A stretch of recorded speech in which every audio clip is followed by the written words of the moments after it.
Bonjour à tous. Je fais cette vidéo pour m'adresser à tous les chefs d'État africains. Je m'explique. Si après le Covid-19, vous n'avez pas tiré une leçon de cette maladie, c'est que vous n'avez rien compris. Dieu a fait venir cette maladie pour éveiller vos consciences, pour changer les mentalités des chefs d'État africains. Pourquoi? Parce que depuis la nuit des temps, quand un chef d'État africain est malade, direction l'Europe.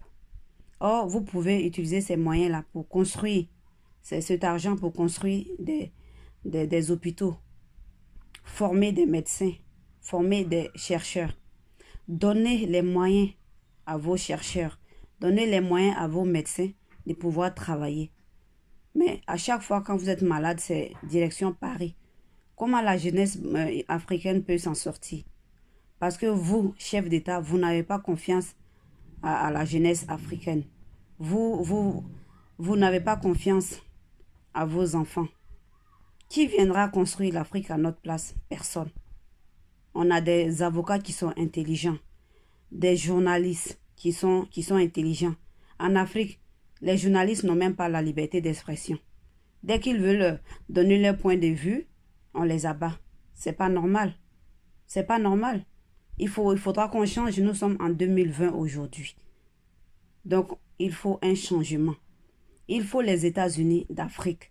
Il faut que tous les dirigeants africains puissent se réunir et se remettre en question. Ne mettez pas toujours la faute sur les Européens, sur les Blancs. Parce que depuis la nuit des temps, je n'ai jamais vu un vaccin qui a été trouvé en Afrique. Tous les vaccins qui ont été trouvés, ça vient de l'Europe. Tous les médicaments presque viennent de l'Europe. Or, vous avez des enfants qui sont intelligents. Les Africains, ce n'est pas des canulars. La jeunesse africaine, elle est intelligente. Aujourd'hui, nous sommes la génération consciente. Nous savons que nous sommes intelligents. Donc, vous, chefs d'État, donnez-nous la chance de nous en sortir. Nous prenons un pays comme Congo-Brazzaville, qui a 41 500 mètres cubes par seconde. Vous vous imaginez que sa population n'a pas d'eau potable? Ils vont s'abreuver dans les carnivaux. Pardon. Ils vont chercher de l'eau dans les carnivaux. Ils n'ont même pas d'eau potable. Toujours, il y a des coupures d'eau. Je dis bien 41 500 mètres cubes par seconde. Après l'Amazone, qui est premier. Avec ce débit, vous pouvez mettre même de l'électricité dans l'Afrique centrale. Même l'Afrique tout entière. Ils n'ont pas d'eau potable, ils n'ont pas d'électricité. Et vous aussi, vous avez du pétrole. Et il n'y a pas du carburant dans votre pays. Toujours, il y a pénurie de carburant. Comment vous faites pour signer vos contrats? Quand vous signez vos contrats, là, lisez les contrats avant de signer, monsieur le chef d'État. Vous n'allez pas signer un contrat et le sous-sol vient de votre pays. Et celui qui vient signer le contrat, vous avez que 30% ou 35% et le reste, c'est pour les Européens. Pourquoi? Ou sinon, vous les exigez qu'ils viennent transformer les matières premières sur place ou sur place au lieu de venir vous corrompre avec des mecs sommes. Et c'est nous encore qui souffrons. On prend le cas de la Côte d'Ivoire par exemple. On a vu plein d'Africains qui ont été humiliés en Chine. Ils ont été délogés dans leur hôtel, pardon. Chassés de leur maison. Ils ont dit que c'est les Africains qui ont ramené le Covid-19 dans le monde. Mais tout le monde sait que le Covid-19 vient de la Chine. Mais la Côte d'Ivoire est encore allée chercher des Chinois pour venir en renfort aux médecins ivoiriens. Mais ces médecins ivoiriens, ils sont frustrés. Il faut les faire confiance. Comment vous pouvez faire confiance à des étrangers? Mais ces Chinois peuvent ramener de la maladie, des produits toxiques pour injecter votre population. Ils peuvent mourir de ça. Vous ne savez rien. Vous ne pouvez pas faire confiance à un étranger que à votre propre chair. Vous frustrez les médecins ivoiriens. Il faut leur donner les moyens de s'en sortir. Il faut construire des hôpitaux. Il faut donner les moyens aux chercheurs. Ils vont trouver des vaccins. Puisque tout le temps, les vaccins viennent de l'Europe. C'est normal que les Blancs se foutent de nous parce qu'ils pensent qu'on n'est pas intelligent. Mais bien sûr qu'on est intelligent. Nous sommes intelligents. Monsieur le chef d'État, on est intelligent. Donnez-nous les moyens de nous en sortir. Parce que 2020, nous sommes une génération consciente. Les générations sacrifiées, là, c'est passé. Maintenant, là, on est conscient. On est conscient. On prend une histoire qui n'a même pas duré sur les réseaux sociaux. Monsieur Alassane Ouattara, je m'adresse à vous particulièrement. Vous avez pris une décision de ne pas vous présenter pour les élections présidentielles 2020. Mais ça a été salutaire par la communauté internationale, par l'Union africaine. Mais 2 jours après, 1 mois après, vous faites un procès comme quoi pour donner une sentence. Comme si les sentences en Côte d'Ivoire, là, c'était un jeu. 20 ans Soro Diop, 20 ans Blé Goudé, 20 ans Babo Laurent. Il faut arrêter. Donc, dès qu'on éternue net, c'est 20 ans. Oh, c'est le même Soro Diop, là, qui a tapé sa poitrine devant le monde entier pour dire qu'il était le chef de la rébellion. Grâce à Soro Diop aujourd'hui, il y a des gens qui sont députés. Grâce à Soro Diop aujourd'hui, il y a des gens qui sont ministres. Grâce à Soro Diop aujourd'hui, il y a d'autres personnes qui sont premiers ministres, même présidents. Mais comment les mêmes blancs vont nous respecter? Parce qu'on se trahit entre nous-mêmes. Ce monsieur a donné sa poitrine pour vous. Aujourd'hui, vous l'attaquez pour des recels de biens publics. Quand il était là-bas, là, il ne recelait pas des biens publics. Hein. Maintenant qu'il n'est plus avec vous, il recèle des biens publics. Mais ça, c'est la honte. C'est une honte pour nous, pour l'Afrique. Parce qu'entre nous-mêmes, Africains, on ne s'entend pas. Personne ne viendra construire l'Afrique à notre place. C'est nous, Africains, qui allons construire notre Afrique. Personne ne viendra. Écoutez-moi très bien, l'Afrique est un continent vierge. Et elle a des perspectives d'avenir pour les pays occidentaux. Dans 30 ans, dans 50 ans, ils reviendront.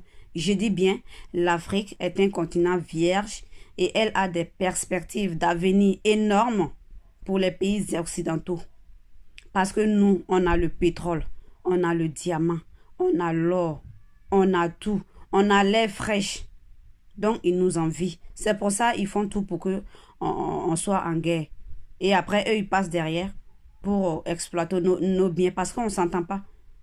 Tant que on dit l'union fait la force. Tant qu'on ne s'entend pas, on ne peut rien faire. Je reviens à l'histoire du Covid-19. Vous qui venez vous faire soigner aujourd'hui, là, il n'y a pas que le Covid-19. Hein, il y aura d'autres maladies qui seront plus puissantes à venir que le Covid-19. Comment vous allez faire pour vous venir vous faire soigner si les frontières sont fermées? Vous allez venir comment? C'est maintenant que vous devez vous asseoir pour discuter. Même si 3 pays africains s'unissent pour construire un hôpital de haute standing. Je prends le cas de 2007. M. Nicolas Sarkozy, lors de sa campagne présidentielle, il a prôné pour l'immigration positive. Il a demandé que les Africains fassent venir des étudiants pour qu'ils puissent les former ici, en Europe. Et puis, 10 ans après ou bien 5 ans après, ils vont retourner dans leur pays pour servir. Mais, chers Africains, c'était une occasion en or de saisir cette occasion-là. Vous dites, oui, ok, on vient avec 1000 étudiants, 2100, 300, 5000 étudiants.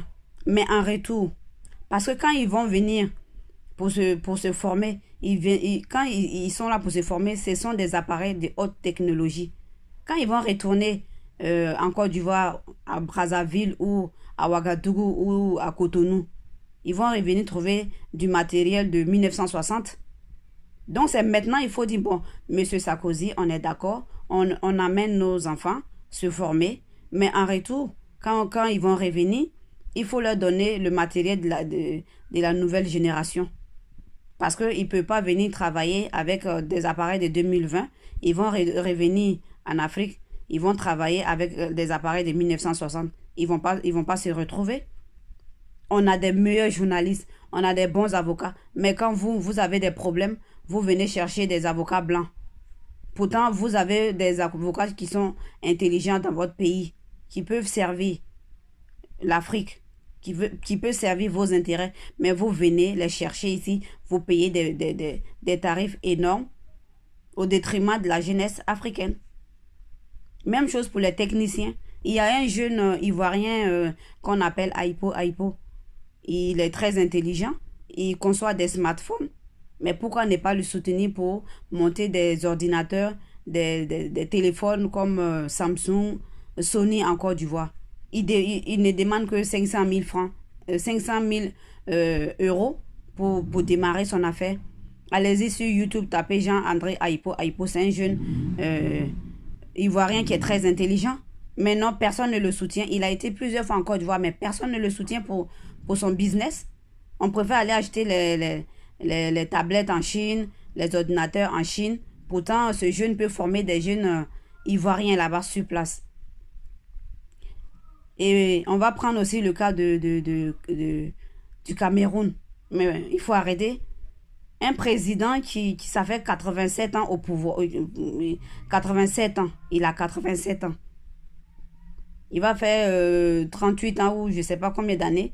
Et il est toujours au pouvoir. Pendant le Covid-19, le monsieur n'est même pas capable de sortir pour même voir comment va sa population. Mais lui, quand il est malade, direction, c'est la Suisse. Quand il a mal à la tête, direction, c'est la Suisse. Mais tout le temps qu'il est au pouvoir, cet argent-là qu'il est venu se faire soigner en Suisse, s'il le prenait pour construire un hôpital de qualité, ça peut servir à des Camerounais, ça peut même servir à des habitants des pays voisins qui peuvent venir se faire soigner. Mais il a préféré venir, pendant ses 38 ans de règne, venir en Suisse avec un bataillon à l'hôtel Continental et jeter l'argent du peuple. Et ces Camerounais ne peuvent pas parler. Mais si c'est ça, c'est mieux de faire une dictature de paix qu'une démocratie de guerre. Parce que quelqu'un qui est là pendant 38 ans, il dit qu'il veut pas quitter le pouvoir. Mais on n'est pas au Royaume-Uni. Sinon, prenez le cas de Paul Kagame. Ben, ça fait bientôt 20 ans qu'il est au pouvoir. Mais sa population, elle est contente. Ils n'ont pas faim. Il y a la paix dans leur pays. On prend le président de la Guinée équatoriale. Sa population, ils sont en paix. Ça, c'est une démocratie positive. Je ne suis pas pour la démocratie. Pardon, je ne suis pas pour la dictature. J'ai dit bien, je ne suis pas pour la dictature. Mais par exemple, ces deux chefs d'État, c'est une dictature, je vais dire positive, parce que je préfère une dictature de paix qu'une démocratie de guerre. Il ne sert à rien de venir dire qu'on fait la démocratie et après 2 jours, on voit les armes partout. Non. J'ai pris ces exemples-là parce que M. Paul Kagame, il ne voulait pas se présenter, mais sa population a voté pour dire non, on veut que tu te représentes. Et c'est pour ça qu'il dit qu'il est fatigué. Mais comme c'est un bon président, il est resté au pouvoir. C'est pas un bon exemple à prendre parce que c'est comme si c'était la dictature. Mais c'est pour dire que si, par exemple, tu es au pouvoir pendant des années, il faut au moins que la population puisse jouir de cette présence-là. Le Cameroun est un pays riche. Même chose pour le Congo-Brazzaville. Les Congolais souffrent énormément. Pourtant, ils ont du diamant, ils ont tout dans leur pays. Ils ont de l'eau, ils ont le fleuve Congo, mais ils souffrent. Ils souffrent. C'est pas possible ça. Il faut que vous, chef d'État africain, vous réunissez. Soit vous faites les États-Unis d'Afrique pour que vous puissiez trouver une solution. Puisque tout ne peut pas venir toujours de l'Europe et puis les Européens se foutent de nous. Parce qu'on n'arrive pas à s'en sortir.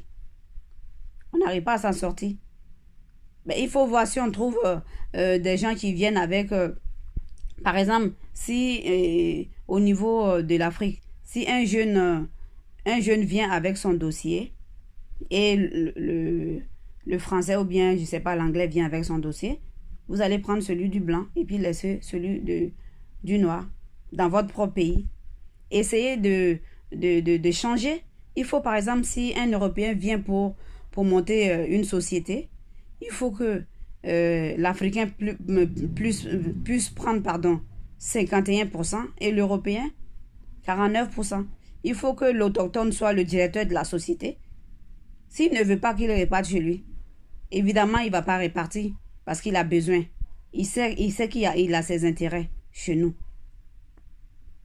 Pour finir, j'aimerais aussi parler un peu du Burkina Faso. Burkina Faso, je reviens à l'histoire de la démocratie et puis de la dictature. Monsieur Roch, depuis que vous êtes au pouvoir, les gens meurent, les gens ont faim, il n'y a pas l'argent au Burkina, déjà même que c'est un pays enclavé. Mais quand l'autre, Monsieur Blaise Compaoré était au pouvoir, au moins même si les gens n'ont pas l'argent, il y avait la sécurité. Quand Blaise était au pouvoir, là, quand tu dis que tu es burkinabé, on respectait le burkinabé. Maintenant, là, quand on dit tu viens du Burkina Faso, les gens meurent là-bas. Il y a la faim, on a faim. Soit quand vous venez pour faire le changement là, quand vous venez pour faire le changement, c'est pour que celui qui était là en arrière, là, vous venez faire mieux. Si c'est pour faire pire que celui qui est venu, c'est pas la peine de dire que vous voulez changer quelque chose, puisque vous n'avez rien fait de bon. Les Burkinabés souffrent. Et ce même Blaise Compaoré là, vous l'accusez de tout. Or, vous-même là, vous avez bouffé avec lui. Si c'était quelqu'un même qui était neutre, je peux comprendre. Vous avez été le président de l'Assemblée nationale de Blaise sous Blaise Compaoré. Il y a des ministres Simon Compaoré. Vous avez été avec Blaise Compaoré. Aujourd'hui, c'est vous qui l'insultez. Au moins, lui, quand il était là, les Burkinabés, et il y avait la paix, il mangeait à leur faim. Oui, on l'accuse de tromper son frère Thomas Sankara. Mais je peux dire que peut-être que si vous-même vous étiez à sa place, pardon, au même moment, à l'instant T, peut-être que vous allez faire pire que lui. Et puis, il faut reconnaître que il était aussi jeune. Peut-être qu'il a été naïf. Je me dis qu'aujourd'hui, si c'est aujourd'hui qu'on lui faisait cette proposition-là, il n'allait pas accepter parce que il a changé, il a vieilli, il a compris. Et maintenant, les générations d'aujourd'hui, si on fait cette proposition qu'on avait fait à M. Blaise Compaoré, je pense que ils vont pas accepter. Si on dit, par exemple, à Blé Goudé de tuer Gbagbo pour prendre sa place, non, parce que Blé Goudé a compris, parce que c'est la nouvelle génération et nous sommes la génération consciente. C'est la raison pour laquelle ce même Blaise Compaoré, le 30 mars 2001, il est venu, il allait au stade du 4 août, oui, pour demander pardon pour ce qu'il a fait. Et vous, peuple burkinabé, vous avez accepté son pardon. Les ancêtres, ils ont accepté son pardon. Le sol burkinabé a accepté son pardon. Et après, vous le chassez. Moi, franchement, je ne comprends rien à cela. Et vous qui l'avez chassé, si vous venez au pouvoir, il faut que les peuples burkinabés puissent manger à leur faim. Le Burkina a faim. Il n'y a pas de sécurité. Les Européens qui venaient au temps de Blaise, ils ne viennent plus. Nous, on n'est personne pour juger Blaise. La seule personne qui doit juger Blaise, là, c'est Dieu. Et s'il y a quelqu'un qui devait être au pouvoir, sans que les gens puissent parler, c'est ceux qui n'ont pas été aux côtés.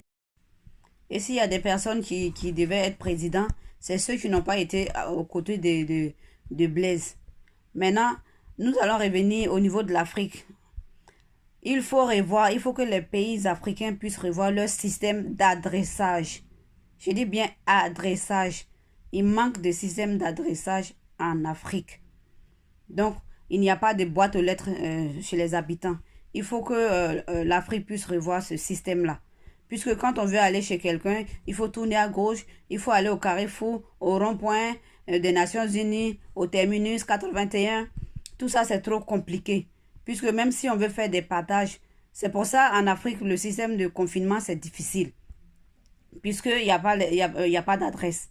Donc, cher ministre des télécommunications, c'est le moment de jouer. Essayez de mettre des systèmes d'adresse chez les gens pour qu'on puisse retrouver les gens facilement. Puisqu'il n'y a pas de sécurité sociale. Essayez de revoir ça. Même s'il y a des gens qui veulent faire des aides, des dons, c'est difficile. Parce qu'il n'y a pas de système d'adressage. Il n'y a pas d'adresse chez les gens. Donc, c'est depuis 1960, les usagers, ils vont récupérer leur courrier à la grande poste. Et c'est ceux qui vont récupérer leur courrier à la poste, c'est ceux qui ont les moyens. Donc, il faut essayer de revoir. J'insiste sur le système d'adressage et aussi au niveau de la sécurité sociale pour pouvoir retrouver les gens facilement. Sinon, s'il n'y a pas un bon système d'adressage au niveau de l'Afrique, ça sera difficile même pour faire des distributions. Regardez par exemple au niveau du confinement. L'Afrique ne peut pas faire des confinements puisque les commerçants, il faut qu'ils aillent vendre pour pouvoir avoir à manger. Hein? La femme qui vend ses beignets sur la route, si elle ne vend pas, elle peut pas avoir quelque chose. Elle ne peut pas. Donc c'est difficile. Et maintenant, il y a des pays africains qui ont fait le déconfinement. Moi, je pense que c'est un peu trop tôt pour d'autres pays. Pour le Burkina, pour le Cameroun, pour d'autres pays. Parce qu'il peut y avoir une vague, puisqu'il y a l'indiscipline de la population. Donc pour moi, je pense que c'est un peu trop tôt. Et j'ai peur pour l'Afrique. Pour le déconfinement, c'est un peu trop tôt, quoi. Et puis, il faut que vous, chefs africains, comme je disais tout à l'heure, il faut vous réunir pour faire annuler la dette que vous devez à l'Europe, aux Occidentaux. C'est pas annuler la dette et puis vous allez payer autre chose derrière. Quand on dit annuler la dette, c'est annuler la dette, c'est pas aller vous annuler et puis ils vont prendre quelque chose derrière. Et puis, essayons aussi de voir pour créer des transports aériens, puisque les prix des billets d'avion sont très chers. Quand un Africain vit en Europe, il veut retourner voir sa famille, c'est très cher. C'est très cher. Or, pour faire Paris-New York, ou bien pour aller au Canada, par exemple, le billet peut s'élever à 500 euros, à 600 euros. Mais si l'Africain doit partir en Afrique, il faut qu'il paye dans les 1500, 2000 euros pour aller à Brazzaville, à Kinshasa, par exemple. Vous allez payer dans les... si le billet même il est moins cher, c'est dans les 1800 euros. Or, c'est les mêmes miles pour aller aux États-Unis. La distance que l'avion parcourt pour aller aux États-Unis, c'est long que pour Paris-Abidjan. Mais celui qui va à New York, il paye moins cher. Et celui qui va à Abidjan, lui, il paye cher. Tout ça, c'est nous les Africains encore qui payons. Si on prend aussi le cas des téléphones, si on prend les box, par exemple SFR, Orange, Free, par exemple, on peut appeler au Canada gratuitement sur les fixes, en Italie gratuitement, aux États-Unis gratuitement, dans plein de pays gratuitement, en Belgique gratuitement. Mais on ne peut pas appeler en Afrique gratuitement. Pour appeler en Afrique, il faut payer. Il faut payer. Donc tout ça là, c'est nous qui payons. C'est nous les Africains qui payons. Pourquoi ils arrivent à faire un système pour appeler aux États-Unis, c'est gratuit. Mais pour appeler en Afrique, c'est cher. C'est pas normal. Il faut qu'on puisse revoir ça. En somme, je demande à tous les youtubeurs, et je ne connais pas tout le monde, ceux qui vont voir ma vidéo, je demande par exemple à Steve Fa du Cameroun, à Monsieur Apouchou de la Côte d'Ivoire, Rama la slameuse du Burkina Faso, Latis Fali Ipupa du Congo, à Salfo de la Côte d'Ivoire, Mayomba du Gabon, de saluer tous les médecins et les chercheurs qui sont à pied d'œuvre pour aider les malades, les chercheurs qui sont en train de trouver des vaccins pour aider nos parents africains qui sont souffrants. Il y a des médecins qui sont décédés en Afrique parce qu'ils ont donné leur vie pour sauver la nôtre, celle de vos familles. Il y a des infirmiers qui sont décédés parce qu'ils voulaient sauver leurs patients africains. Donc, je demande à tous ces youtubeurs-là de faire des messages pour que chaque jour à 18h, on puisse applaudir ces gens-là qui donnent leur vie pour sauver nos parents à 18h. Même pendant 1 mois, 2 mois, mais il faut les saluer pour leur dire oui, on vous remercie pour le travail que vous êtes en train de faire pour nous. Parce que c'est sauve ou périt. Là, ils sont comme si c'était des pompiers. Parce que c'est une maladie qui est très, très grave, mais quand même, ils bravent. Ils bravent ces interdits-là pour aller sauver des vies. Ils donnent leur vie pour sauver des vies. Donc, je vous demande solennellement d'applaudir ces médecins africains tous les soirs à 18 h. Vous les saluez. Je pense que ça les ferait du bien. D'applaudir ces chercheurs-là qui sont à pied d'œuvre, qui sont au Sénégal, qui sont au Mali, qui sont au Burkina, qui sont au Cameroun, qui sont à Lomé, qui sont partout en train de chercher le remède pour le Covid-19 parce que je sais qu'il y a d'autres maladies qui vont venir encore. Pour finir, je suis la présidente de l'association Terre Glorieuse.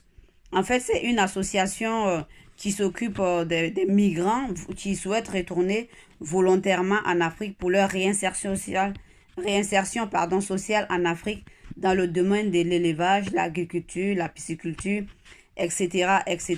Donc, s'il y a des personnes qui souhaitent soutenir l'association, ils peuvent envoyer un mail à terreglorieuse@gmail.com. Voilà, c'est l'association Terre Glorieuse. On s'occupe des migrants qui sont en France, qui n'ont pas réussi, qui ne se retrouvent pas, qui n'ont pas de papiers, qui veulent retourner volontairement, je dis bien qu'ils veulent retourner volontairement chez eux, auprès de leurs, pour créer des entreprises. Donc, s'il y a des chefs d'État qui entendent mon message, j'espère que je ne vous ai pas frustré. Je dis tout ce que mes frères africains pensent bas. Pour que ça puisse changer, il faut qu'on change de mentalité. Il faut changer de mentalité pour qu'on puisse avancer, pour aller de l'avant, pour que les Européens puissent nous respecter. Donc, je dis bien, pour finir, je vais demander aussi à ce que on puisse soutenir nos artistes parce qu'il faut porter africain. Il faut qu'on puisse nous habiller africains. Maintenant, il faut acheter les marques africaines. On a Pateo qui est du côté de la Côte d'Ivoire. On a Bazemse du côté du Burkina. On a la fille de Didier Arafat qui a beaucoup chanté. Et paix à son âme.